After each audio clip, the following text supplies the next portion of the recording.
Welcome to Turkey Trends, part of Ahval podcast series. My name is Nervana Mahmoud.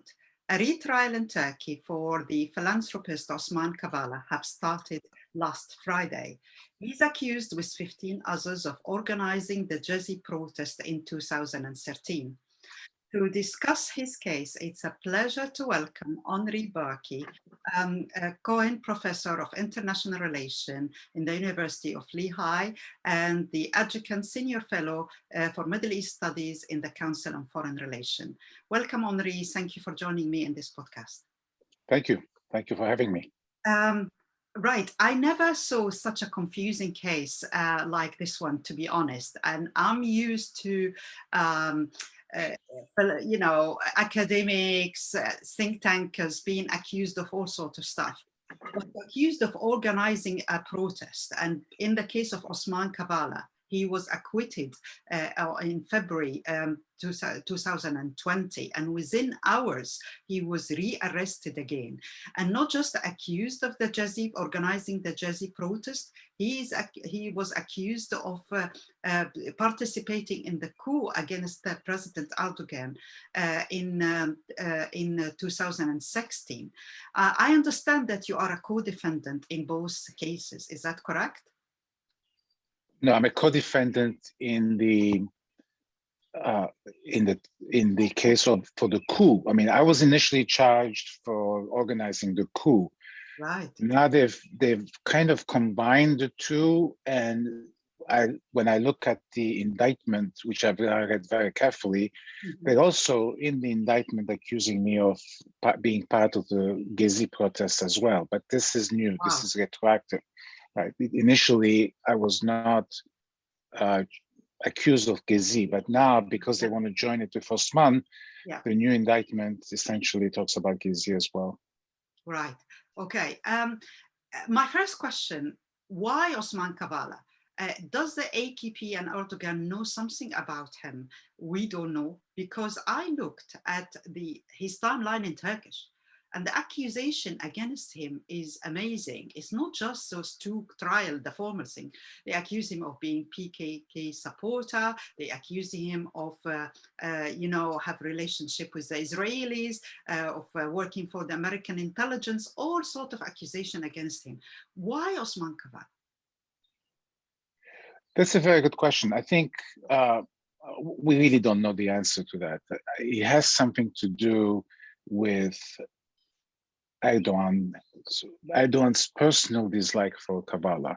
Erdogan is clearly intent on keeping Kavala in prison because there's no other way to explain what has happened to Osman in this context. And why he sees Osman as a threat, we don't know. I mean, you have to understand one thing is that we sometimes don't take this very seriously, but conspiracies, beliefs in conspiracies have always been quite prevalent in Turkey, and especially with the Islamic circles that AKP comes from.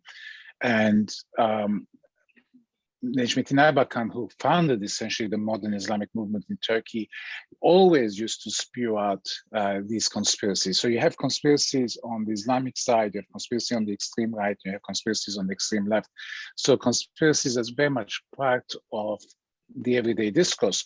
And I think in this context, it is possible that Erdogan actually does believe in all these conspiracies, that Osman was involved in Gezi, or that he was helping.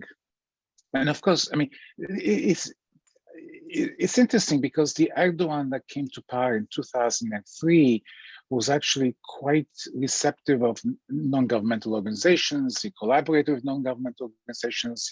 He encouraged them.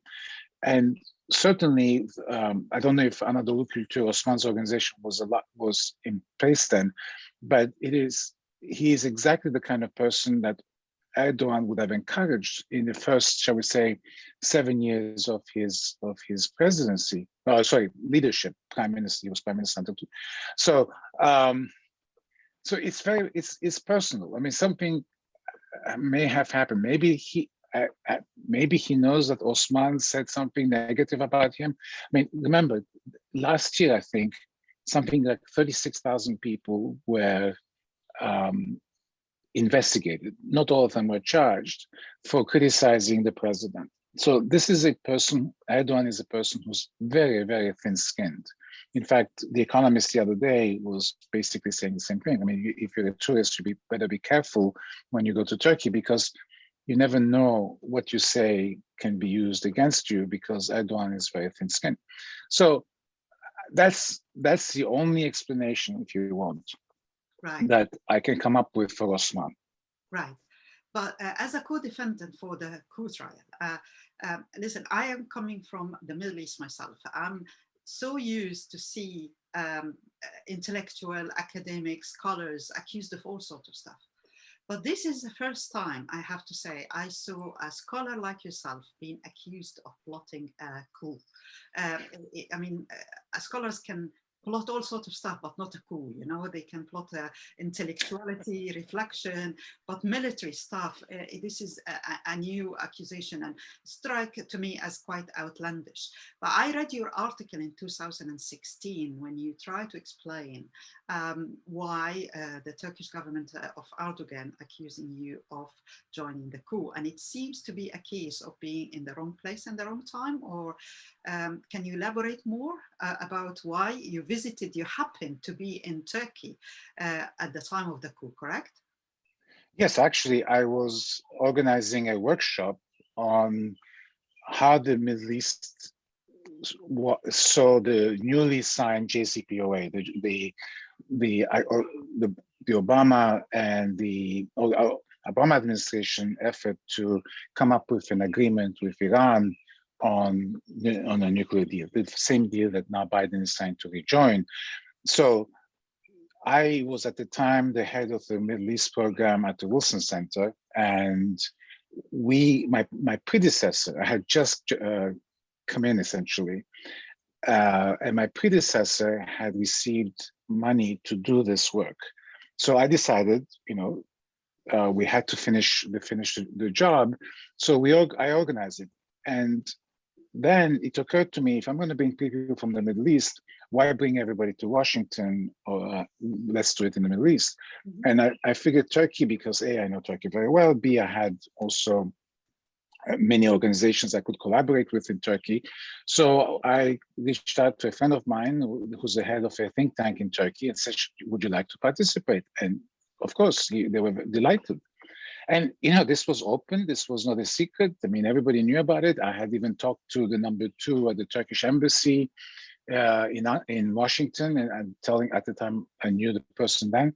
And I told him what I was doing, and, you know, we talked about it. And so I had Turkish scholars, all kinds of, obviously not from Iran directly, but, and the idea was to talk about how the Middle East perceived the nuclear deal with Iran.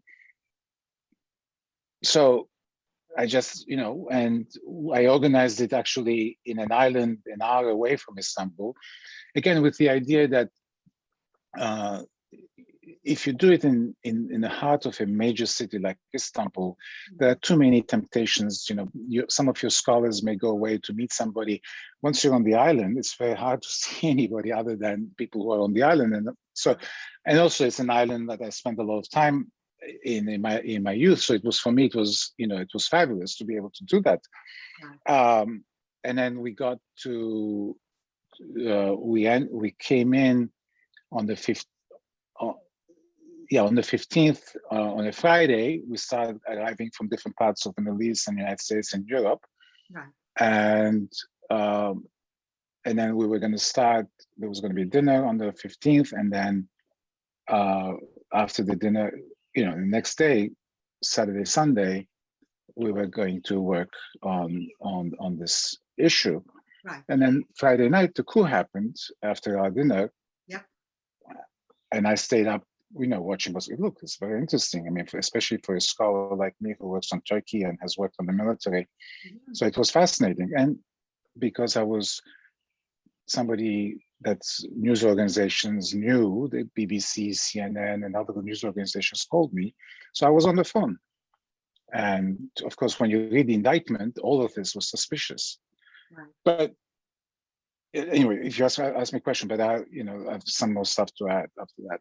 No, my point, yeah, obviously, I can understand from, you mentioned the culture of conspiracy. So a workshop in an island on a day which a lot of people might jump in and assume that you probably have info about the coup or something. That's why they rushed to accuse you. But my question to you, did any, have you assume that you are on the government blacklist before that, or you was really surprised that they accuse you of being part of the coup? Oh, look, I mean, first of all, accusing somebody of organizing a coup is a very serious charge. Of course, I was amazingly surprised. I mean, look, I became a critic of Erdoğan, but that doesn't mean that I did not talk to people in his party, to senior members of his party. I mean, some of them have actually come out and said, we used to talk to Henri Barkey all the time. Right. Look, I think the reason they accused me is different. Right. The reason they accused me is because they wanted to blame the United States for the coup. Right. And I just happened to be there. So I'm a former State Department. I mean, I spent 3 years in the State Department at the policy planning staff. So, and then of course they created all this fiction that I work for the CIA, that either I'm a consultant or I'm a CIA agent. So this way, they could connect the coup to the United States. Yes. And that's what they wanted to do. So I mean, it could have been somebody else that day who maybe with similar, a workshop, or somebody who's in Washington, is in contact with the U.S. government, they would have blamed that person. Right. I mean, I think it's purely happenstance, but once they did that,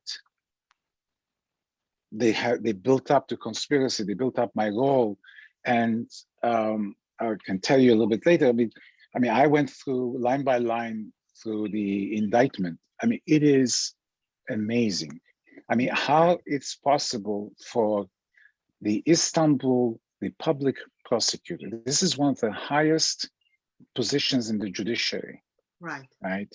It's like the New York. I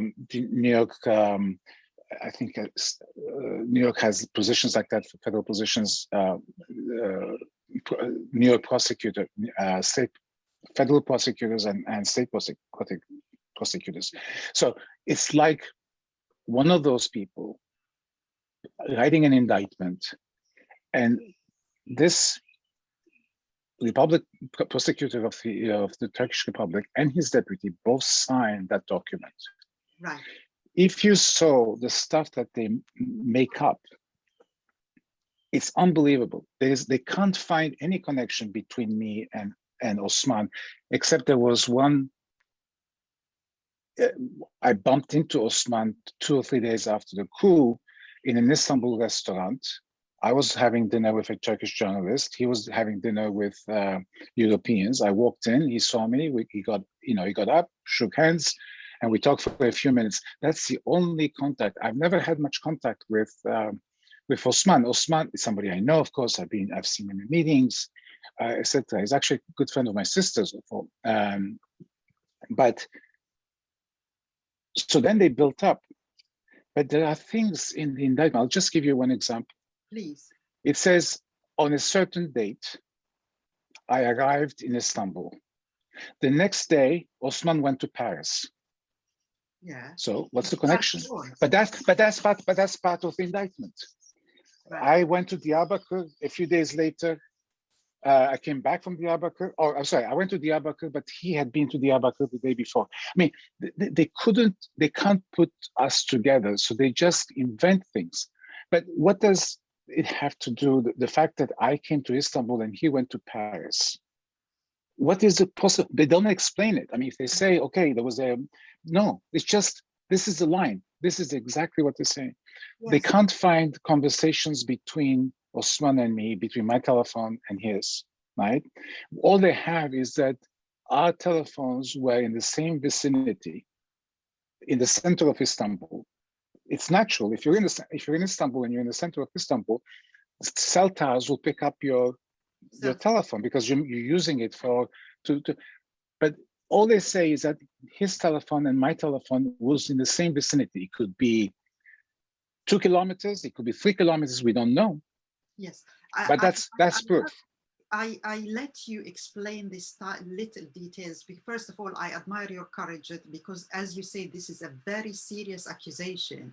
And I wanted you to elaborate those silly little outlandish and sensationally outlandish effort to try to connect you to the coup and to Osman Kavala by such illogical things. But unfortunately, we know, again, from being this part of the world, that once conspiracy enter, logic disappear.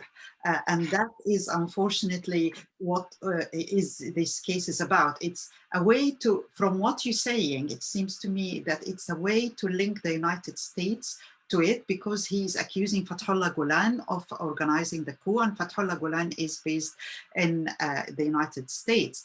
So, but here is the conspiracy, here is another layer of the conspiracy start to resurface now. There is a guy, which I found him a fascinating figure, a mafiosa, described as a mafiosa by an article published today. He's called Sedat Peker. And he is taken Turkey by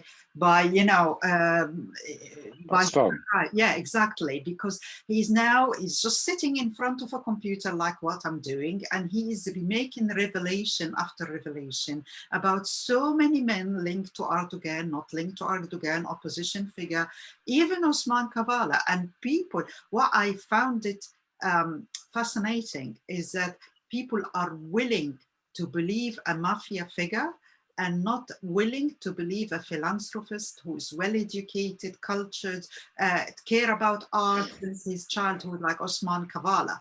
And people are looked on the Turkish timeline, translated several Turkish tweets, and he seems to take this guy words as if it's a word of God. Are you aware of Sedat Peker? Can you shed some light about him? Well, I'm aware of what's going on. I have not really spent too much time looking at the mafia connections of the government. I mean, I knew stuff was going on. And I knew that Sedat Peker was one of the government's preferred, shall we say, mafiosi. But I just want to come, you said something in some ways revealing, but also may not be that correct. That is to say that you're saying that people are willing to believe a mafiosi leader, but not somebody like Osman. Right. Who's, a civil society leader. It's not, if you look at the Turkish press, which is mostly government controlled, there is really not that much conversation about Peker. I mean, they try to ignore it. Right. And the government now, I think, is also trying to prevent people from being able to watch Peker's videos in Turkey. So, yes, a lot of people are watching these, but I would suspect that all those people are also people who don't like this government, and also do not necessarily believe the accusations against Osman, right? But there's not much you can do when it comes to Osman, because you have the whole weight of the Turkish state attacking him, right? So there is not much room to breathe, if you want. It's not that people don't believe Osman. You don't know if they believe or not, because the government's press won't let you figure that out.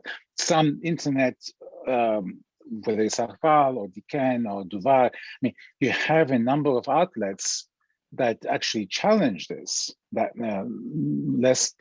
less directly, maybe if you're in Turkey, but I suspect that a lot of people don't believe these accusations against Osman. I hope so, because he mentioned Osman, according to Twitter timeline at least, he mentioned that he had dealing with Osman. In one claim, he claimed that Osman paid him $25 million, that Osman was upgrading the F-16. What? Yeah. I didn't see any of this stuff. No, that's completely ridiculous. I mean, look, this is part why I'm not also listening to this guy's podcast, in part because, look, he's a mafiosi leader who got involved in all kinds of very shady activities, maybe even killings, by his own admission, apparently he is. But he is, after all, a mafiosi leader, right? And I'm not going to listen to him and believe what he says. And I had not heard all the stuff he said about Osman. It's, it's outrageous. It's, Right. Okay. I understand then, and I only raise it just because it is following the Turkish timeline from what I saw.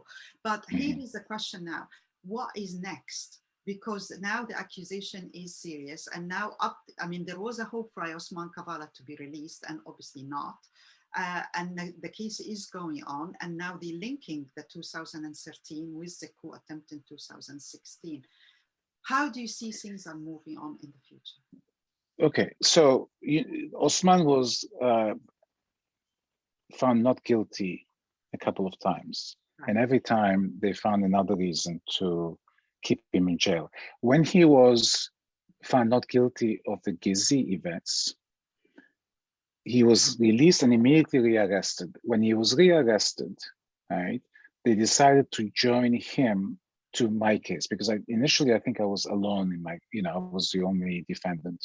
Yeah. And so that was a ruse by the government to keep him in jail, right? What they've done now, if they've increased the number of defendants by adding 7 others who are now abroad, and they're not, well, some of them may be in Turkey, but like John Dündar, a very famous journalist. So they added them to this case as well. So they're expanding the purview, if you want, of the case. This is a way to complicate it, to create more discussion, bring in more lawyers, and this way you keep postponing the trial, meanwhile keeping Osman in jail. Now they're considering another expansion. They want to bring in 35 more people from another case to this, right? And again, this is all a trick, because look, the Turks are in that, they are, with respect to the Europeans, and unfortunately Europeans have not been very pushy, but the European Court of Human Rights has many times said that Osman should be released. And according to Turkish law, because Turkey is part of the European Convention and has agreed to, without question, following the European Court of Human Rights edicts, they should have released him a long time ago, and they're not. So they're in violation of the European conventions on these issues, right? But by coming up with these weird expansions, if you want, of the original case, they are finding ways to keep in prison. That's all. And why in prison? I think we should ask Mr. Erdoğan. This is, all the orders are coming from Mr. Erdoğan. Do you think an improvement, I guess you will agree with me that there is no chance of an improvement between the American and the Turkish, in the American-Turkish front, relationship-wise, for the time being. But do you think a breakthrough can help your case and Osman Kavala case? Well, the State Department, for the first time with this new administration, issued a very strong statement about Osman and me, saying that this should stop. This is a ridiculous accusation. It's possible, but I think relations are not, Turkish-American relations are going south, not because of this particular case, but because of issues like the S-400s, like Northern Syria, Eastern Mediterranean, and so on and so forth. And of course, from a Turkish perspective, the fact that Gülen is here, the fact that we are supporting the Syrian Kurds, these are all factors that are kind of poisoning the relationship, so to say. Those are the issues that, if you were to make progress on them, would reflect on the Osman case. But Osman, and let's face it, US government is not going to, any more than the Europeans have done, put Osman at the center of the relationship with Turkey, right? Relationships between states are very complex. There are all kinds of other interests. Turkey is a NATO member. The United States works with Turkey on a daily basis. We have bases in important bases that we use in Turkey. They're not our bases, they're Turkish bases, but we use them. So there are reasons to cooperate while you also disagree on issues. And the Turks know that we're not going to fall on our sword, and the Europeans haven't either, as I pointed out, for Osman, and so they're keeping him in jail.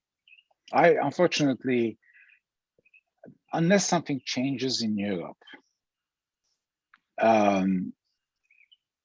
unless the Turkish economy collapses or the Turkish economy does very poorly and Erdoğan is forced to ask for international help, whether it's the IMF or there may be under the table, they can, you know, the Europeans and the Americans can say, look, enough is enough, let this man out. Right. And kind of, it would not be something that would be discussed openly. It would be kind of a understanding, a message that would be sent. But the Turks have to be really in dire straits for that, and they're not. They might be because the Turkish economy is in poor shape at the moment, and the expectation is it's going to get a lot worse by the end of the year. But we'll see. Henri Barkey, thank you so much for joining me today. Thank you. I will finish with one remark from an Egyptian friend who read your article in 2016, and he said, "Tell the Turks that if a scholar plotted a coup, he will not stay in the country while the coup is ongoing." I mean, it's so absurd. I mean, you know, that I mean, as I said, if you read the accusation, the stuff that they make up is that Soros came to Turkey and had dinner with a Turkish businessman and Osman. That's proof that they were planning the coup. You know, and oh, I want to tell you one more thing, which is actually quite fun. Please. Very often, they say, well, we can't find direct phone conversations between Osman and Ali. Or I went to Adana at one point and they couldn't find an hotel receipt for me. I didn't stay in an hotel, so they were wondering where it's all in the indictment. Wow. So what they're saying is, well, if we couldn't find out what he was doing, it's because as an intelligence agent, he knows how to hide his tracks. And therefore, if they can't find something about me, that means I'm guilty because I'm hiding my tracks.